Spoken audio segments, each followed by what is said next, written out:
Subscribe करें और bell दबाएं ताकि कोई खबर रह न जाए।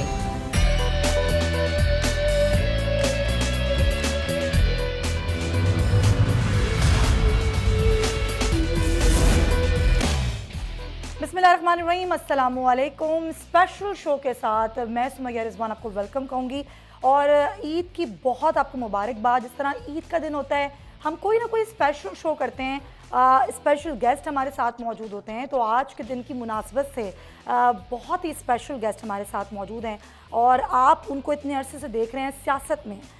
उससे पहले आपने उनको जर्नलिज्म करते हुए देखा और आप सबकी पसंदीदा हैं। लेकिन आज हम उनसे सियासत पे तो बात करेंगे ही करेंगे, कुछ उनकी ज़िंदगी के हवाले से भी बात करेंगे। तो वेलकम कहते हैं सेनेटर शरी रहमान साहब को। पाकिस्तान पीपल्स पार्टी की सीनियर रहनुमा हैं, एम्बेसडर भी रह चुकी हैं, वज़ीर ख़ारजा भी रह चुकी हैं। बहुत शुक्रिया शरी रहमान साहिबा, आपने वक्त निकाला शो में। ईद मुबारक आपको। आपको भी बहुत ईद मुबारक। अच्छा शरी रहमान साहबा, क्योंकि ईद का दिन है तो ज़ाहिर है थोड़ा सा डिफरेंट आज मैं चाहती हूँ कि आपके साथ गुफ्तगू हो। यकीनन ज़ाहिर है सियासी गुफ्तगू तो होगी, लेकिन कुछ ज़रा आज आपके बारे में मैं जानना चाहूँगी। हमारे नाजरीन भी जानना चाहते हैं, कई सवाल भी मुझे लोगों ने दिए हैं आपके बारे में। तो स्टार्ट करते हैं आपकी जर्नलिज़म से। तो जब आप जर्नलिज़म माशाल्लाह 20 साल आप जर्नलिज़म से मुंसलिक रहीं और आपने पढ़ी भी पॉलिटिकल साइंस और हिस्ट्री, ये आप जर्नलिस्ट होते हुए ये सियासत में कैसे आ गई आप? ये क्या सफ़र है, क्या दास्तान है इसके पीछे?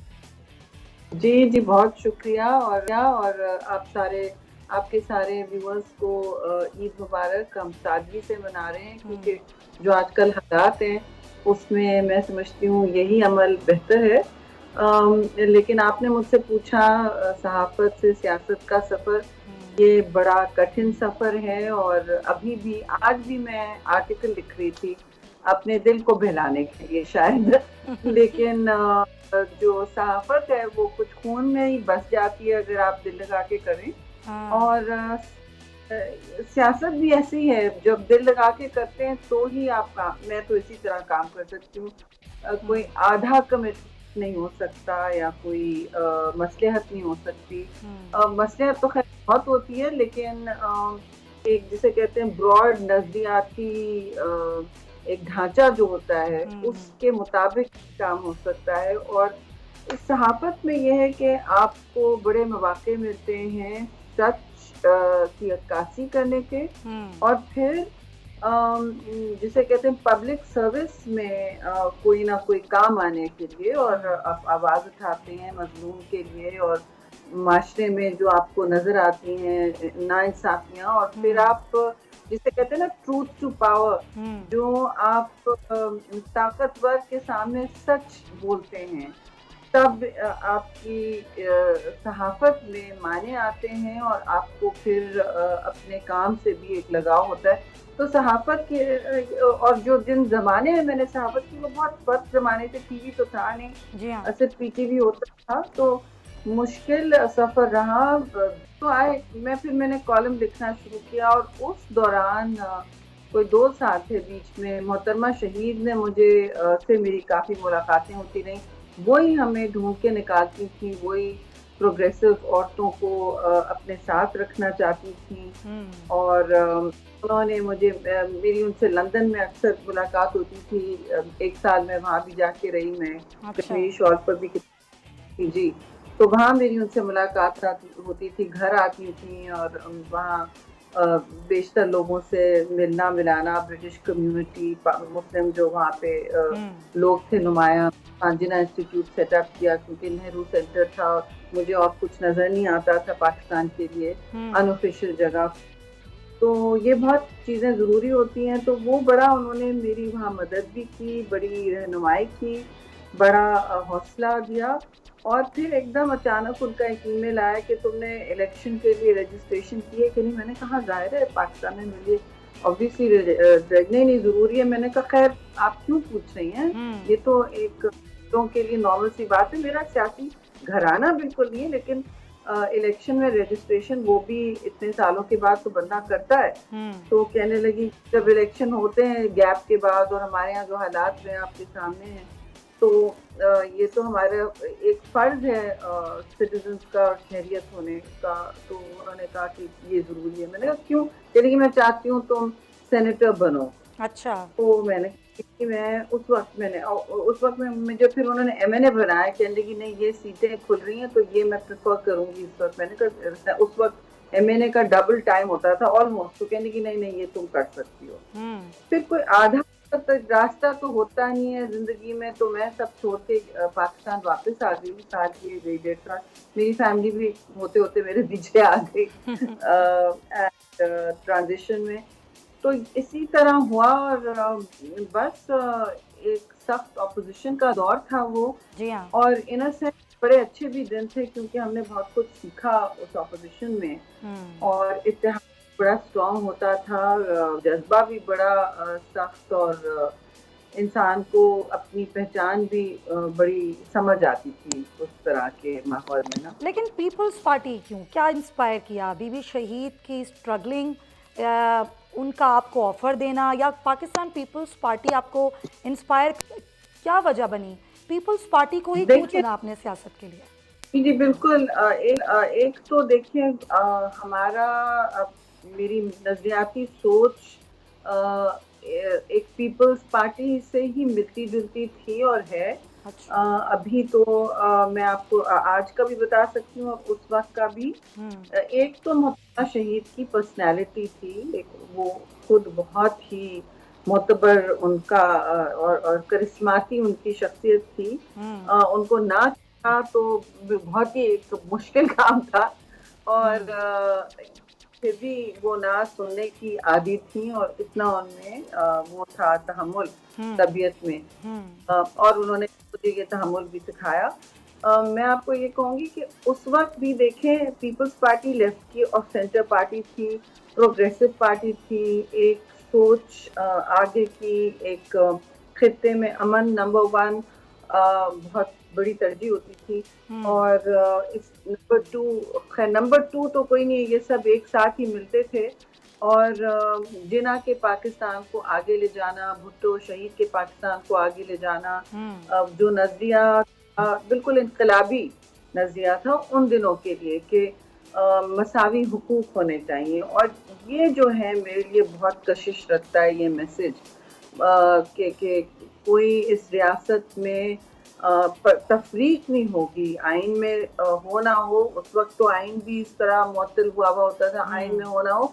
1973 के आइन के मुताबिक तो रियासत माँ की तरह होगी और किसी शहरी को, यानी कि न्यू लिबरल आपका जो भी मॉडल हो, लेकिन आप निजकारी भी करें लेकिन उसमें वर्कर्स को पहले रखें, एक ऐसा मॉडल तैयार करें जिसमें वर्कर्स की के जो हुकूक हैं वो पीछे ना छोड़े जाए, तब औने पौने कोई काम ना हो। और रियासत बिल्कुल एक वेलफेयर स्टेट वाला मॉडल, स्कैंडिनेवियन वेलफेयर स्टेट का मॉडल उनके जहन में था जो आज भी आप देखते हैं। तो ये बात, और उसमें औरतों के हुकूक बहुत सरे फहरिस्त, अकलियतों के, रिलीजियस अकलियतों के हुकूक सरे फहरिस्त। और एक इस तरह का शाकार पाकिस्तान का जो नक्शा था वो ये था कि यहाँ सबको खुली फजा में अपनी सोच की अक्कासी करनी, क्रिटिकल थिंकिंग को आगे ले जाने का एक रियासत वसीला बनेगी, बजाय इसके कि रोकथाम का एक सिलसिला हो। ठीक है, हर रियासत रेगुलेटिव होती है और कुछ ना कुछ लॉज बनते हैं। जाहिर है एक मादा पिदर आज़ादी का तो माहौल नहीं होता, लेकिन आज़ाद फिज़ा तो सोच की, नजरिए की, अपने हुकूक को मनवाने की, ये पीपल्स पार्टी का बहुत स्ट्रॉन्ग एक जिसे कहते हैं ना बैकबोन, जो रीढ़ की हड्डी होती है मंशूर की, वो हमेशा है। इसी वजह से उन्होंने मेरे साथ बहुत टाइम गुजारा। बस ये व्हाट्सएप भी नहीं था तो रेगुलर फोन पे, अगर मैं यहाँ हूँ और वो दुबई में है, रात देर तक, अच्छा किस तरह हम क्रिएट करेंगे ये तरीका, हम किस तरह गरीब को, पहले तो ये एम्प्लॉयमेंट लॉ था, फिर होते होते जब तक हमारी हुकूमत आई, एम्प्लॉयमेंट लॉ से ये सपोर्ट प्रोग्राम बन गया जो थोड़े इसके मॉडल थे। लेकिन आज तक भी वर्ल्ड बैंक से आप पूछ लें कौन सा बेस्ट मॉडल था, वो कहते हैं BISP का था। उससे पहले मोहतरमा शरीफ ने वो अपनी लाइफ टाइम में जो पाकिस्तान के लैंडमार्क प्रोग्राम्स हैं, एक तो BISP है, इंटरनेशनली माने जाते हैं, और एक लेडी हेल्थ वर्कर्स प्रोग्राम, बिल्कुल इसकी जिसको आज पोलियो वैक्सीनेटर बिल्कुल प्रोग्राम बन चुका है, जिस पर आप हर चीज डालते जा रहे हैं, लेकिन वो एक रीढ़ की हड्डी बनाई गई थी। अफसोस से मैं कहूंगी कि हमारी लास्ट हुकूमत के बाद उनकी कोई डबलिंग या स्केलिंग अप नहीं हुई जो होनी चाहिए थी। कि आपकी जो प्राइमरी हेल्थ केयर है उसका एक बुनियादी सुकून है, और इससे पॉपुलेशन कंट्रोल, खवातीन को अपनी हेल्थ के फैसले करने में, अपनी सेहत के फैसले में, बचकी जचकी, ये सारे मसले जो हैं अपनी जिंदगी पर कंट्रोल काबू रखने में, अहम अपनी बॉडी के बारे में फैसले करने, बिल्कुल ये सब ये बातें उसमें आती हैं ना। बिल्कुल आप सही कह रही हैं। और बड़ी आपने मुझे बड़ी अच्छी तरीके से आपने बताया भी हमारे नाज़रीन को। तो उस वक्त की पाकिस्तान पीपल्स पार्टी जब बेनज़ीर भुट्टो शहीद थी, उस पार्टी को चला रही थी जब आपने ज्वाइन किया, और आज की पाकिस्तान पीपल्स पार्टी, कितना फ़र्क महसूस करती हैं आप? देखिए वो उस वक्त हम बहुत ही जिसे कहते हैं, हमारे सामने एक वाज़े डिक्टेटरशिप थी जिससे हमारा टकराव होता था। टकराव सिर्फ मैं कह रही हूँ इस तरह से कि कोई नेगेटिव तरीके से नहीं, लेकिन इस तरह से कि हमें जमहूरी हकूक सामने लाने हैं, उनको यकीनी बनाना है। 1973 का आइन एक जो हम जिसे मुल्क की जंजीर समझते हैं, कॉन्स्टिट्यूशनल और फेडरेशनल, हमारे लिए बहुत अहम, और वो 1900 जिसे कहते हैं ना 71 के सबक भी उनसे निकला था ये आइन, और ये कंसेंसस आइन था। और मेरे लिए आइन साजी और फैसला साजी बहुत इंस्टीट्यूशनल, ये चीज़ें बहुत अहम के मुतहम्मिल हैं, और ये पीपल्स पार्टी उस वक्त भी और आज भी इन चीज़ों को बहुत तरजीह देती है।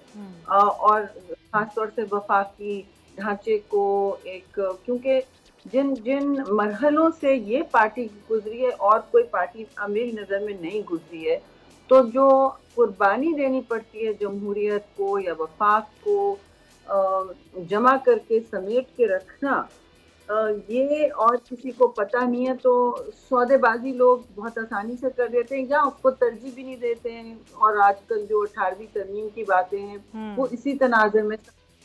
तो मैं समझती हूँ, और जो ब्रॉड गोल्स हैं पीपल्स पार्टी के ना, जो बड़े बड़े सुकून थे party, welfarism, socialism, not socialism not in the extreme sense, लेकिन एक बुनियादी जिम्मेदारी रियासत ले, इसी वजह से लेडी हेल्थ वर्कर्स और BISP बड़े बड़े प्रोग्राम्स हैं। ये लोग उनके बारे में सोचते नहीं है।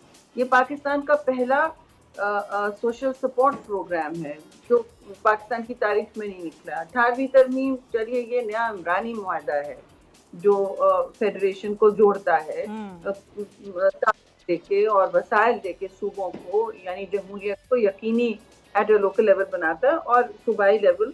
और जो मैं लेडी हेल्थ वर्कर्स की बात कर रही हूँ, ये जो आजकल हम जो वबा का सामना कर रहे हैं, अगर इस प्रोग्राम को हम यकीनी मानों में कुछ समझते और आगे ले जाते, और हमारी हुकूमत ने तो शुरुआत की थी, हर हुकूमत अगर करती जाती तसल्सल से, तो आपका हेल्थ केयर सिस्टम एटलीस्ट गरीब लोगों के लिए, और जो जिनके पास वसाइल नहीं और वो खवातीन जो घर से बाहर नहीं जा सकती, उनके लिए बहुत अहम होता। आपका पोलियो प्रोग्राम भी इससे बेहतर, मतलब कुछ इसकी कारकर्दगी बेहतर होती, क्योंकि वही प्रोग्राम इन पर इन लेडी हेल्थ वर्कर्स को दे दिया गया है। और वो बहुत ही ये औरतें जो हैं और वर्कर्स जो हैं, ये पाकिस्तान के असल हीरोज हैं, और ये पीपल्स पार्टी के नजरियाती डिस्कशंस में ये बातें होती हैं जो मैंने देखी हैं। मेरे दोस्त भी हैं दूसरी पार्टियों में, एक रफाकत हो जाती है साल भर साल रह के पार्लियामान में, और वो हमारे पास सब शाम को कहते हैं कि इसी पार्टी में वो एक सोशल बॉन्ड्स भी आप लोगों के बहुत होते हैं। आप मिलते जुलते भी हैं, जितनी भी आपस में तनाव हो, लेकिन आप लोग आपस में एक इस चीज़ पर मैं आऊँगी जो आप बात जिस तरफ लेके जा रही हैं। उससे पहले आपने कहा कि हुकूमत जो नई आती हैं उनको आगे लेकर इन प्रोग्राम्स को चलना चाहिए, लेकिन अनफॉर्चुनेटली हमने देखा कि वो जो बेनज़ीर भुट्टो शहीद के एक राब्ते होते थे आम लोगों के साथ, जियालों के साथ, वो चीज़ मिसिंग नज़र आई, उस उनके उनके जाने के बाद वो चीज़ मिसिंग थी। कुछ पाकिस्तान पीपल्स पार्टी के अपने ही लोग, अपने ही वोटर्स ने उसकी शिकायत की। क्या आपने, ज़ाहिर है आप भी इतने पुरानी हैं, पाकिस्तान पीपल्स पार्टी के साथ एसोसिएट रहीं, क्या आपने ये चीज़ मिसिंग देखी कि वाकई वो जियाले हैं, जो वोटर्स हैं, जिनके साथ बीबी शहीद खुद कनेक्टेड रहती थी, वो चीज़ हम मिसिंग नज़र आती है? जुल्फ़िकार अली भुट्टो शहीद और बीबी शहीद भी ऐसे दौर से गुजरे हैं जहां वो ये कर सकते थे, और बीबी शहीद ने आखिर वक्त तक इस बात की बहुत बड़ी कीमत अदा की, क्योंकि हमारे दौर गुजर गए, बदल गए, और इन बदले अखबार में हमारा जो जिस वक्त बीबी शहीद मंशूर हमारे साथ बना रही थी, और जिस इलेक्शन लड़ने आई थी मुल्क में अपनी जान हथेली पर रखकर, वो इलेक्शन आपको याद होगा बहुत सख्त एक दहशतगर्दी के तनाव के माहौल में हुआ था जी। और वो माहौल काफी सालों तक रहा, बल्कि मतलब 6, 7, 8 साल, फिर एपीएस पब्लिक स्कूल के धमाके में, मलाला के अटैक, ये सारी चीजें उसी उन कड़ी का हिस्सा है, उस जंजीर की कड़ियां हैं।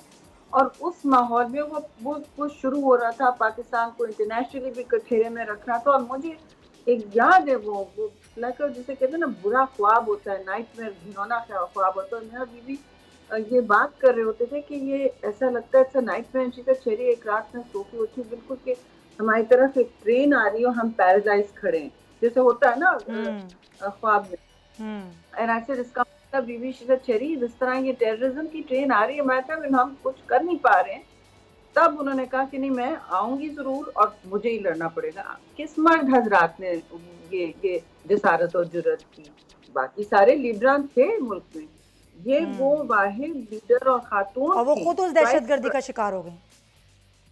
नहीं तो देखो, ये तो होना था उनको, ये ऐसा नहीं था कि मालूम नहीं था कि ये वो टारगेट पे हैं।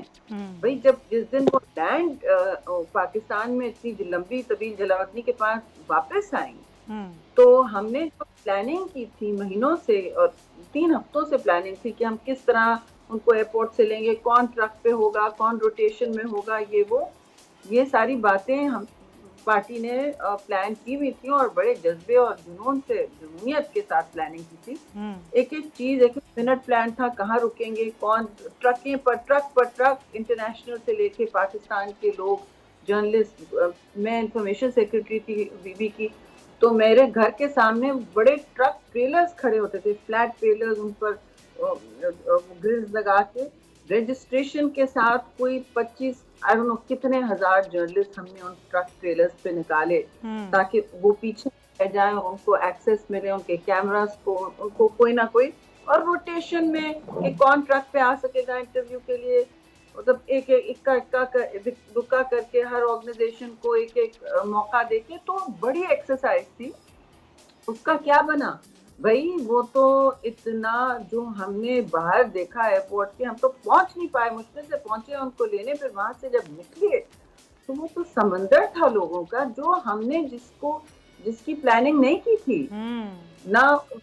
हमें ठीक है, तवक्को ठीक है बीबी वापस आ रही हैं, बीबी शहीद कोई छोटी बात नहीं है, वापस आ रही हैं। बहुत लंबा हमें रिस्पांस मिला था वर्कर्स से, हर चप्पे से पाकिस्तान के, कहाँ से लोग आए थे, ट्रेनें चल रही थी, क्या क्या हो रहा था, बस किसी तरह लोग। मगर जो लोग बेसाख्ता निकले थे बेनजीर भुट्टो को देखने के लिए, और बस उसकी झलक देखने के लिए मीलों लोग चल रहे थे अपनी फैमिलीज के, तो हमारी ट्रकें रुक गई, हमारा काफिला रुक गया, सब कुछ रुक गया। हम कभी पहुंच नहीं सके वो कायदे आजम के मजार पे। उससे पहले तो बम ब्लास्ट हो गया काशा में ना, आपने देखा। जी, तो पाकिस्तान का आज तक सबसे बड़ा रिकॉर्डेड टेररिस्ट इंसिडेंट है, यानी जितनी रिकॉर्डेड जानों का ज़िया हुआ, जितने लोग शहीद आए, वो सबसे बड़ा रिकॉर्डेड इंसिडेंट है। और उसमें जो मतलब हमारी ट्रक, मैं तो बीबी की ट्रक पे थ्रू आउट थी, जो लोगों के मैं डिस्क्राइब नहीं कर सकती। तो जाहिर है हमें इतनी बात तो समझ आ गई। और उन्होंने मुझसे पूछा कि तुम्हारा शरीफ फोन ब्लैकबेरी पे सिग्नल कैसे आ रहे हैं, यहाँ तो जैमर्स होने चाहिए थे। जाहिर है सिक्योरिटी का हमने जितनी भी रिक्वेस्ट की थी वो डिनाई कर दी गई थी, लेकिन जैमर्स तो हमने खुद लगवाए। वो जैमर्स अनब्लॉक कर दिए गए, स्ट्रीट की लाइटें बंद कर दी गई, और मिनटों में ये हुआ, ये वो उनकी किताब में भी है। उन्होंने जी। कहा कि चलिए तुम्हारा मैंने कहा मुझे, तो बस वहां से हम निकले, मैं बीबी के साथ, उनकी उनकी गाड़ी फिर आई और उन्होंने, उनकी भी शफकत ऐसी थी कि वो मेरे बगैर जाने तैयार नहीं थी। कह लगी नहीं नहीं मैं शहरी के बगैर नहीं जाऊंगी, मैं किधर, मैंने संभाला है, बेड़ा लिया है शहरी का, मैं कैसे छोड़ के जाऊंगी। तो हम 4-5 लोग एक के ऊपर बैठ के, और लिटरली मैं उनकी गोद में बैठी हुई थी और उन्होंने कहा शहरी की पीठ बिल्कुल गोद में बैठी हुई थी, तुम्हारी पीठ इतनी वो क्यों है, गीली क्या है? मुझे नहीं समझ आ रहा था, इतना शॉक सबको हुआ था ना। और बाद में रात को जब मैं घर पहुंची, वर्कर्स का हम ब्लड करा के, कोई 3-4 बजे, नहीं 4 बजे सुबह हो गई, डबल हाउस जाके, तो मैंने जब उतारे कपड़े तो वो चिपके हुए थे, सब जली हुई थी मेरी बैग। और उस में, उस शॉक में लग रहा था कुछ, मगर व्हाट कुड यू डू। लोग तो हमारे इर्द गिर्द शहीद हुए थे, हमारे जो लोग हमारी तरफ ट्रक से, जो हमारे बहुत सारे वर्कर्स लपके, और उनकी वजह से हम आज जिंदा हैं, क्योंकि उन्होंने हमारी जानिब, उन्होंने शॉक अब्जॉर्ब किया। बेनज़ीर भुट्टो साहिबा शहीद हो गई, फिर पाकिस्तान पीपल्स पार्टी की हुकूमत आई, लेकिन आज भी ये सवाल बार बार किया जाता है कि अभी तक कातिल नहीं पकड़े गए। पीपल्स पार्टी ने क्या उस तरह सीरियसली कोशिशें नहीं की? इतनी इन्वेस्टिगेशन हुई, लेकिन उसके बाद जो सारा सिनेरियो हुआ, ये सवाल आज भी किया जाता है। आपके जहन में क्या आता है? नहीं देखिए, वो तो आपको याद है कि मैं आपको एक एक चीज बताती हूँ।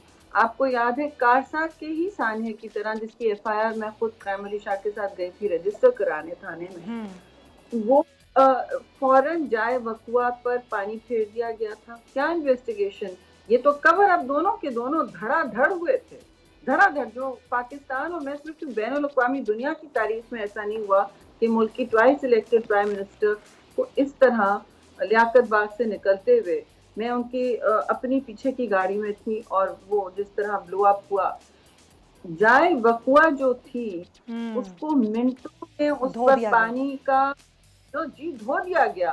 तो पहले तो ये टैक्टिकल जिसे कहते हैं फोरेंसिक, जो वो पूरी इन्वेस्टिगेशन, उसका तो आपने उस पर पानी फेर दिया लिटरली, और जान के ये किया जाता है। और वहाँ की पिंडी एडमिनिस्ट्रेशन को ये इंस्ट्रक्शंस थी ना, उन्होंने हमें वो पुलिस, ना बॉक्स फॉर्मेशन, ना वो कुछ नहीं करने दिया।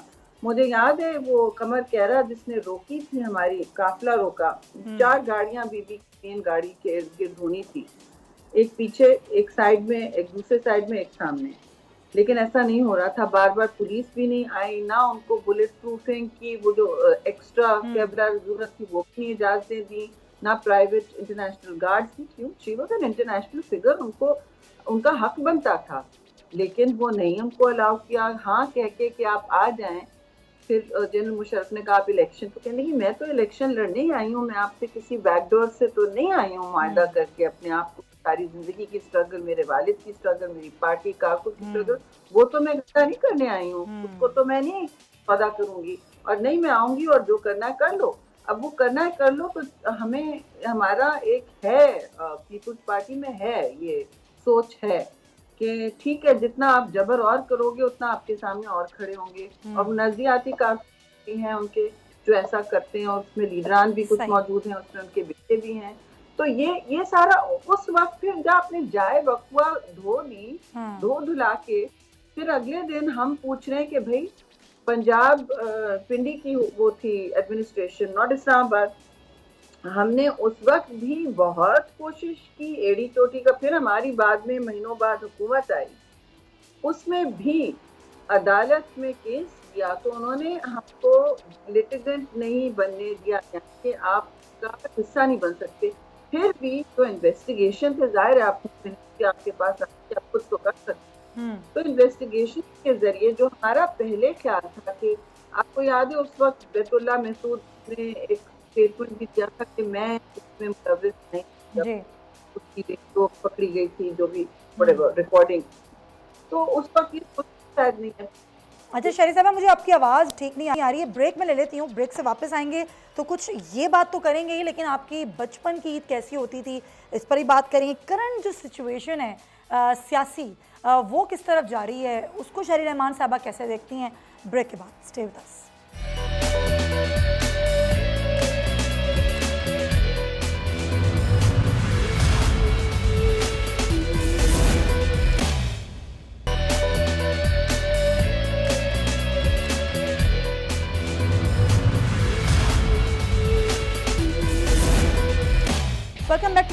और ब्रेक पर जाने से पहले सेनेटर शहरी रहमान साहबा से गुफ्तगू हो रही थी। करण, ज़रा हम सिनेरियो की बात कर लेते हैं। अभी जो पाकिस्तान तहरीक इंसाफ की हुकूमत है, फ़िलहाल वो पब्लिक कर रही है रिपोर्ट्स। शुगर कमीशन की रिपोर्ट पब्लिक हुई, फिर तैयारा केस की रिपोर्ट पब्लिक हुई, जिस पर गुफ्तगू भी हमारी आपसे हुई थी। फिर आजकल JITs पब्लिक होने का ज़रा मौसम चल पड़ा है और उस पर भी गुफ्तगू हो रही है। क्या समझती हैं आप? ज़ाहिर है अगर हम बात करें माजी में तो कभी कोई रिपोर्ट पब्लिक उस तरीके से होती नहीं थी, चाहे किसी भी किस्म का कोई हादसा हो या लोगों की जानें चली जाएं। सानिया मॉडल टाउन की मिसाल आप ले लें, इतने लोगों को वहाँ पर मारा कि आप रिपोर्ट उस तरीके से आई भी तो ज़ाहिर है वो एक अधूरी रिपोर्ट थी। अब आज जो सूरत हाल है, पाकिस्तान तहरीक इंसाफ की हुकूमत क्रेडिट लेती है कि जी रिपोर्ट हम पब्लिक कर रहे हैं। पहले तो ज़रा कमेंट कीजिएगा शुगर कमीशन के रिपोर्ट पर। शुगर कमीशन की रिपोर्ट आती है, नाम उसमें शामिल होते हैं हुकूमती नुमाइंदों के, उनके खिलाफ तो हुकूमत कोई बात नहीं करती है। फिर ख़ास तौर पर चीनी की कीमत जो बढ़ गई थी वो भी कम नहीं होती है। उस पर आप क्या कहेंगी? क्या लग क्या रहा है आपको, किस तरफ जा रही है हुकूमत, क्या करना चाह रही है? बहुत अहम और मैं समझती हूँ चुभता हुआ सवाल पूछा है। वो इसलिए कि ये बात सच है कि हमारे मुल्क में रिपोर्ट्स कमीशन बने बतेरे हमूद रहमान से लेके क्या क्या तक, और वो नहीं, उनका कोई नतीजा, उनकी जो उनकी फाइंडिंग्स हैं, उनकी तहकीकात, उनकी जो ऑब्जर्वेशंस हैं, ये बहुत अहम होती हैं। अदरवाइज आप क्यों कमीशन रिपोर्ट्स बनाते हैं? खैर, ये रिवाज तो और ये तरीका सही है कि रिपोर्ट को मंजर आम पर आना चाहिए, लेकिन इस तरह ये कह देना कि हमने रिपोर्ट रिलीज कर ली और अब हम बरी जमा हो गए, ये तो कोई बात ही नहीं हुई ना। ये रिपोर्ट रिलीज, अब रिपोर्ट के जो फाइंडिंग्स हैं, जो उसमें कहा गया है, उस पर आप वो बेमायने अगर उस पर एक्शन ही लेते, ये तो बजाते खुद मैंने आपको एक फेल कर दिया एग्जाम में, फिर मैं खड़ी हूँ कि आप क्लास में फिर भी चले जाएं, मैं आपकी टीचर हूँ, मैंने आपको फेल कर दिया, मेक्स नो डिफरेंस, आप अपनी उसमें जमात में तो चली गई हैं। ये इस बात कर रहे हैं ना कि जी हमने तो रिपोर्ट निकाल दी, हमने भाई रिपोर्ट निकालने का वाहिद मकसद ये होता है कि फिर आप रियासती उस पर कोई अमल करें, फिर आप लोगों को दिखाएं कि यहाँ यकीनी तौर पर वाक़तन कोई इंसाफ हुआ है और फला को कैफरे किरदार तक पहुँचाया और फला को जवाबदेही के असली कठेरे में इस तरह किया है, बजाय इसके कि ये नैब की मीडिया ट्रायल्स जो हो रही हैं, जो जिस तरह की मसनूई इंतकामी कार्रवाइयाँ चल रही हैं। अकाउंटेबिलिटी तो हमेशा जिसे कहते हैं चैरिटी की तरह घर से और टॉप से शुरू होना चाहिए ना। हमें छोटे चोर को क्या पकड़ने की जरूरत है? पहले तो आप तो उसकी सरपरस्ती कर रहा है, उन्हें पकड़े ना। जो जहाजों में बैठ के आप रिपोर्ट में आपके नाम है, आपके मिलों के नाम है, उनका फोरेंसिक या जो भी ऑडिट होना है वो हुआ नहीं हुआ, लोग तो चिड़िया तो चुग गई थे और ना कीमत कम हुई, ना किसी ने जिम्मेदारी ली।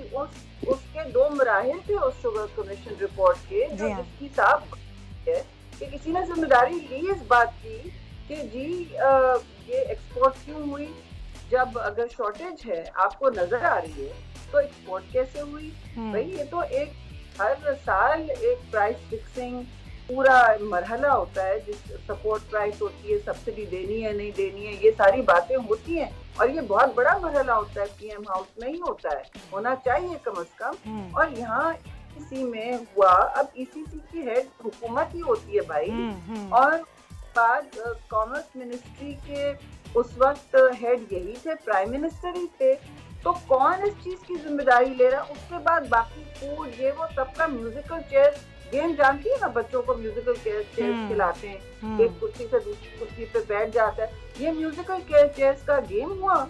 और अल्लाह अल्लाह खैर सल्ला ना, आवाम को शुगर की कीमत की रिलीफ मिली और उल्टा उस पर टैक्स लगा दिया इनडायरेक्ट, जो नॉन प्रोग्रेसिव टैक्स होता है, नहीं कर सकेगा अशराफिया भी। तो आप मुझे बताएं ये किस तरह का मजाक है आवाम के साथ कि हम अपनी अकाउंटेबिलिटी है कि हमने करा ली, ओके बाय बाय, हमने इतनी अराजी जमीन को रेगुलराइज करा लिया, चाहे वो बनी गला में हो कहीं और हो, वो ठीक है। अच्छा, एक तो मजाक हो रहा है आवाम के साथ, और एक वो मजाक जो मुल्क के साथ हो रहा है, जिस तरीके से मिस हैंडल किया गया तैयारा हादसा केस को। यूरोपीय ममालिक के लिए हमारी फ़्लाइट्स पाकिस्तान इंटरनेशनल एयरलाइन की बैन हुई, हमारे पायलट जो मुख्तलिफ एयरलाइंस में थे वो मुअत्तल हो गए। इसको इतना मिस हैंडल इंटेंशनली किया गया या नॉन इंटेंशनली किया गया, करना नहीं आया या किया नहीं, आपके ख्याल में हुआ क्या है? देखिए, मुझे तो अब पाकिस्तान के लिए बहुत परेशानी होने लगी है और ये सूरत हाल ऐसी है कि आप देखिए पीआईए के हवाले से तो मुझे सख्त डिप्रेशन हुआ है। मैं क्योंकि 1960 से देखती आ रही हूँ, मैं बच्ची थी और ये सब पीआईए की उड़ान, मेरी वालदा भी उस वक्त उस पीआईए के उसमें होती थी, नूर खान के साथ काम किया है उन्होंने। तो वो दिन पीआईए के उनके इश्तिहार, उनकी उड़ान और लिटरली और मेटाफिजिकली मेटाफोरिकली आप देखें ना क्या उनका हाल था। ये एमिरेट्स को ट्रेन कर रहे हैं, सारी दुनिया को ट्रेन कर रहे हैं, लेबोरेटरी है एविएशन एक्सीलेंस की। और फिर होते होते मैं नहीं कह रही कि सारा इसमें जिम्मेदारी, देखिए मैं आपसे झूठ नहीं कहूँगी, सारी जिम्मेदारी इसमें एक हुकूमत की नहीं है, इसमें सारी हुकूमतें जिम्मेदार हैं। लेकिन देखिए उम्मीद तो ये थी कि हम आहिस्ता आहिस्ता इसको किसी रुझान की तरफ ले जा रहे हैं, ठीक है। अब लोग बड़े कंफ्यूज रहते हैं कि जी आप क्या चाहते हैं कि लाइसेंसेस वाले पायलट उड़ाएं। मैंने कहा बिल्कुल नहीं। और ये आज भी किसी ने आर्टिकल लिखा कि ये तो हम दबा देते, भाई ये बात बिल्कुल दबी नहीं थी। आपको पता है इस पर कितना 1.5 साल से डिस्कशन चल रहा था। ये एविएशन कमेटी की मैं मेंबर हूँ, वहाँ 3 दफा इन वजीर साहब को कहा गया कि इसका आप नोटिस लें और जो इसमें घेरे हैं क्योंकि हैं उनको मुअत्तल करें। और ये सेकेंडली जो सिविल एविएशन जो इस तरह के लाइसेंसेस दे रही है या इनकी सनत पर कोई सवालिया निशान उठ रहा है, आप गैर मुस्तनद हो गए कि लोग 6-6 महीने रिन्यू करना होता है इनको, ये तो बड़ी रिगरस काम होता है सेफ्टी फ्लाइंग, ये वो वो नहीं हो रहा। तो भाई आप इसका जो अच्छा उसमें बहुत से गलत पायलट्स के नाम थे, पहले भी ये फहरिस्त हमारे पास आई हुई थी। इसमें बहुत सारे पायलट्स ऐसे थे जो फुली क्वालिफाइड थे, बशमूल उसके उन 2 पायलट्स के जिन्होंने इस तैयारे को उस दिन वो उनको क्रैश के लिए रिस्पॉन्सिबल ठहराया जा रहा है ना, आपने देखा। लेकिन शरीर रहमान साहबा एक सवाल तो ये भी उठता है ना कि 73 बरस में पायलट से मेरी बहन बिल्कुल पायलट तो नहीं थे, वो तो नहीं थे, आप सही कह रही हैं। लेकिन अगर 73 बरस में 81 हादसा होते हैं, बजाय पार्लियामान में क्रैश रिपोर्ट प्रेजेंट करने के बजाय पार्लियामान में आपने पूरी एयरलाइन क्रैश कर दी। दानिस्ता तौर पे किया आपने या गैर दानिस्ता तौर पे की, ये आपकी जिम्मेदारी है। आप मैंने तो उनका नाम तबाही सरकार रखी है, जो चीज इनके हाथ में आती है वो खिलौने की तरह तोड़ देते हैं। अच्छा, मेरा सवाल देखिए इसमें एक ये बन रहा था शहीद साहबा कि अगर 71 या 73 बरस में 81 हादसा हो जाते हैं पीआईए के, आज़ाद कमीशन बनता है, वो आज़ाद कमीशन तहकीकात करता है, एक ऐसी अजीब सी वो रिपोर्ट दे देता है, उसके बाद उस पर कुछ भी नहीं होता।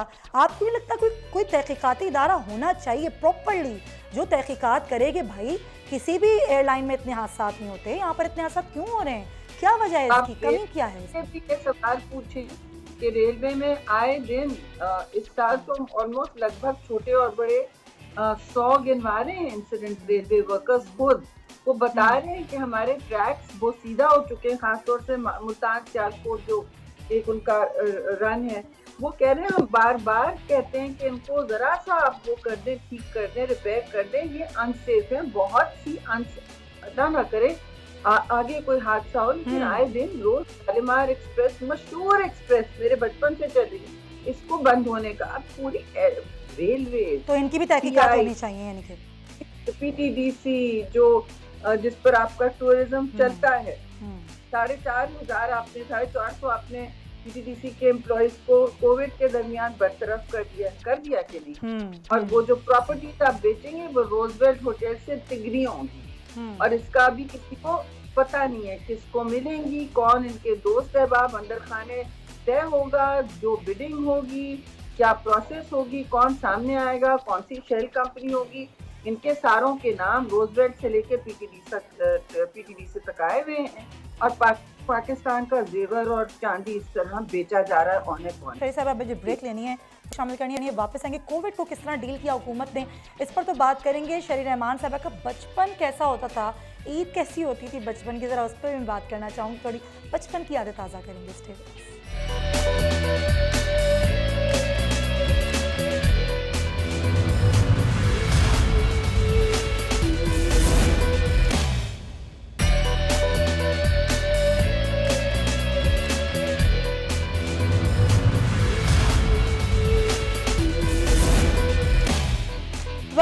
To the show. और ब्रेक पर जाने से पहले कोविड की हम बात कर रहे थे, कोविड-19 को किस तरह हैंडल किया है हुकूमत ने। अच्छा, अभी कुछ दिनों पहले की खबर है शरीजान साहिबा के WHO ने तारीफ़ की है कि बड़ा अच्छी तरीके से हैंडल किया है पाकिस्तान ने कोविड-19 को, लेकिन आप ये कह रही हैं कि मिस हैंडल किया गया। WHO ने जो तारीफ की थी बाय द वे, वो सिंध की तारीफ की थी, जिस पर इनको सख्त मिर्चें लग गई। वैसे फ्रैंकली स्पीकिंग सिंध हुकूमत ने कोई खास प्लान तो नहीं दिया है, क्योंकि मैं तो सच्ची बात करती हूँ शरीर रहमान साहिबा, क्योंकि मैं खुद कराची में रहती हूँ, कराची की चीज़ों को देखती हूँ, यहाँ पर किस तरीके से चीज़ें हुई हैं मिस हैंडल।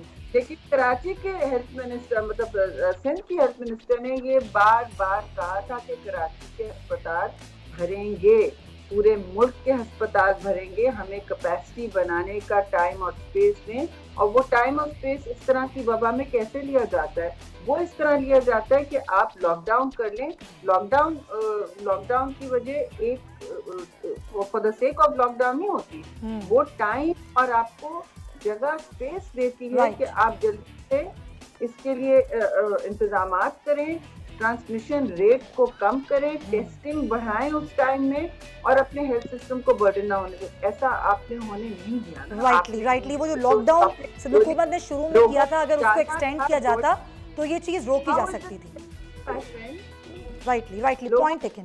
जाहिर है फिर ये फैलाव रुका नहीं ना, फिर ये फैलाव बढ़ता ही चला गया और आज भी हम इसी कंडीशन में, क्योंकि मैं ये नहीं चाहती। हाँ जी, तमाम जाहिल कहाँ से? आपने उनको मैसेज क्या दिया? एक दिन का बुखार है, दूसरे दिन का फ्लू है, फिर तीसरे दिन का अच्छा नहीं है, ये ऐसा है वैसा। बाप ने रोज मैसेज बदला अपना। मैं चाहूंगी बस प्रोग्राम का आखिरी कुछ मिनट हैं और आपकी बचपन की यादें थोड़ी सी हम ताज़ा करें। कैसी ईद होती थी शरीर रहमान साहिबा जब आप छोटी थी, बच्ची थी, तो कैसी ईद होती थी? चूड़ियाँ पहनती थी, तैयार होती थी, क्या होता था ईद में बचपन की? यही बड़ा शौक होता था मुझे बचपन में। मेरी वादा बताती हैं ड्रेस अप करने का, गरारे पहनने का, कभी साड़ी पहनना, कभी गरारा पहनना, परांदे लगाना, ओहो बहुत ड्रामा होता था। और एक दिन तो मैंने PIA के होस्टेस का कॉस्ट्यूम भी पहन किया था, डिफरेंट कॉस्ट्यूम करके, यू नो ना, हर चीज के। और बड़ा ग्लैमर होता था उस वक्त। PIA ग्रीन वो होता था और उनकी कैप होती थी। अच्छा, वो जो ग्लैमर है ना, वो जो आपकी शख्सियत में वो बचपन से है, यानी कि क्या चीज? ग्लैमर जो अभी आपकी शख्सियत में बचपन से है। ग्लैमर। अभी मुझसे किसी ने पूछा, मैडम मेरी वो कहने लगी दोस्त से, आप क्यों नहीं पहनती कॉन्टैक्ट लेंसेज, चश्मा, जब आप मुझे जरूरत नहीं है सारे वक्त चश्मे की। मैंने कहा मैं क्यों कॉन्टैक्ट लेंसेज पहनूं? मेरी अब एक उम्र है जिसमें ठीक है अगर मैं चश्मा पहनूं भाई। यू डोंट, आई मीन, मैं ग्लैमर तरजीह नहीं है, लेकिन मैंने बहुत इंजॉय किया है बचपन में। ईद और स्पेशल ओकेजन और बर्थडेज, और कभी फेरी बनना, कभी कोई फल लगा के फिर रहेंगे, सारे बचपन की मजे होते थे। और दुनिया भी और होती थी बेटा उस वक्त। बड़ी खुली फजा में हम लोग साइकिलें चला रहे सड़कों पे, ये तो अब नहीं कर सकते ना। और उसके घर जा रहे हैं, स्कूल फ्रेंड के पास पहुंच गए, मील 2 मील साइकिल चला के। तो बड़े सिंपल वक्त थे और खुशी के दिन थे। रेडियो सुनते थे, गाने सुनते थे, फिल्में देखने के लिए पूरी फैमिली जाती थी। दोपहर में मैटनी शोज होते थे और हमारी फिल्म इंडस्ट्री भी एक कदोकाट की थी उस वक्त। बड़े बड़े स्टार्स होते थे और मुझे उन चीज़ों का इतनी मुझे याद मेरे जहन में है, इतना इम्प्रिंट है कि मैंने अपने नीचे बरामदे में कुर्सियाँ बनाई हैं। एक कुर्सी पर मैंने वो छपवाया है एक पुरानी फिल्म स्टार जैसे सबिया खानम, जिनकी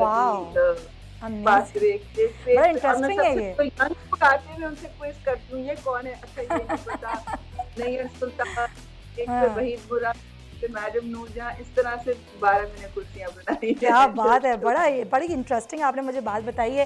दिल तो चाह रहा है आपसे बातें करते चले जाएं, लेकिन क्या करें, वक्त की कमी है और प्रोग्राम का वक्त भी ख़त्म हो गया है। आपको बहुत शुक्रिया, आपने वक्त निकाला, ईद के सब मौके पर आपने वक्त निकाला, बहुत शुक्रिया आपसे बात करके। अल्लाह हाफ़िज़, थैंक यू सो मच। और नाज़रीन, आप लोग अपना बहुत ख्याल रखिए, ईद की खुशियाँ ज़रूर मनाइए, लेकिन एहतियात के साथ। ये ना भूलें कोरोना वायरस ख़त्म नहीं हुआ, ये हमारे ही साथ है और हमें इसके साथ जीना तो ज़रूर है, लेकिन एहतियात के साथ। तो एहतियात का दामन हमने इस ईद कुर्बान पर भी नहीं छोड़ना है। आप सब लोगों को एक बार फिर से बहुत बहुत ईद मुबारक। अपना ख्याल रखिएगा। अल्लाह हाफ़िज़।